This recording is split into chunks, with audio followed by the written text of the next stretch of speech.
అన్ని రోజులు ఒకెత్తైతే వీకెండ్ మరొకెత్తనే చెప్పాలి. ఈ కిందలో భాగంగా వీకెండ్ వచ్చిన నాగార్జున హౌస్ లో ఉన్న కంటెస్టెంట్స్ ని పలకరించి ముందుగా రీతు దగ్గరకు వచ్చి ఆగారు. అమ్మా రీతు, నేను నీకు ఏదైతే పనిష్మెంట్ ఇచ్చానో ఆ పనిష్మెంట్ సక్రమంగా చేశావని అనుకుంటున్నావంటే ఎస్ సార్, నాకైతే చాలా ఇబ్బంది అనిపించింది డెమోన్ పవన్తో మాట్లాడకుండా ఉండటం అంటే.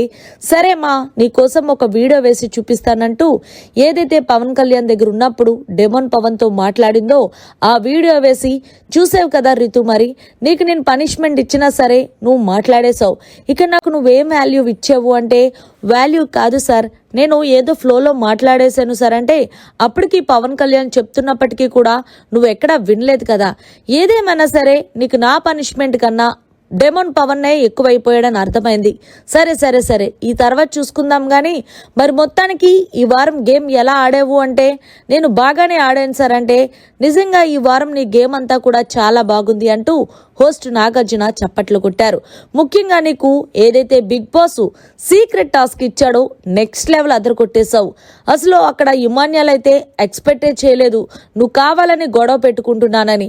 అంతేకాకుండా తనుజ కూడా అంటే ఈలోగా ఇమాన్యాల్ ఏ గొడవ సార్ అంటే అవును మీకు తెలియదు కదా, సరే ఒక వీడియో వేసి చూపిస్తానంటూ ఏదైతే బిగ్ బాస్ ఎవరినో ఒకరితో గొడవ పెట్టుకోవాలని టాస్క్ ఇచ్చారో ఆ సీక్రెట్ టాస్క్ తీసుకొచ్చి నేరుగా ఇమాన్యాల్ మీద ఏదైతే ఇచ్చుకుందో అది చూపించిన తర్వాత ఇంత కుట్ర జరిగిందా నా వెనకాల అంటూ ఇమాన్యాల్ అంటుంటే తనుజ కూడా నవ్వుకుంది. ఈ కిందలో భాగంగా రీతు అయితే కింద పడి నవ్వుతుంది.